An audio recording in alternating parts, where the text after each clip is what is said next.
खुलुमबाय रायजोफोर आंनि मुङा श्री बिक्रम रामसियारि आं दिनै लखिमपुर 12 नं लखिमपुर लोकसभा समस्तिनिफ्राय उदां बिजाथि महरै दिनै सिखारदों दिनै आङो जिखिनि लखिमपुर लोकसभा समस्तिनि सिङाव थानाय जिखिनि गामियाव आं दिनै थांनो हायाखै बा आं सहैयाखै बेनि थाखाय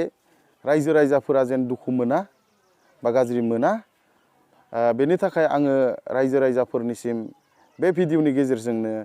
समस्त लखिमपुर लोकसभा समस्तिनि सिङाव थानाय जेसेबां बर' गामि दं आङो खर' गंग्लायनानै आं निमाहा बियो जेन रायजोफोरा आंखौ दुखु मोना आरो देग्लाय जेन नोंथांमोननि भटआ नोंथांमोननि डेभेलपमेन्टनि थाखाय आरो नोंथांमोननि भटआ नोंथांमोननि जौगाथायनि थाखाय नोंथांमोननि भटआ दिनै लामा बा दालांनि थाखाय नोंथांमोननि भटआ जेन जोंनि उथिफुनाय इयुन जोलै जोहोलावफोरनि थाखाय जेन जायो बिसोरनि डेभेलपमेन्टनि थाखाय जेन जायो बेनि थाखायनो रायजो राजा नोंथांमोना बयबो गावबा गावनि बेसेन गोसा भटखौ आंनो होनानै आंखौ देरहासार खालामनांगौ आरो रायजोफोरा मिथिखायो आंनि सिम्बला जाबाय क्रिकेट बेट्समेन रायजोफोर बे सिम्बलाव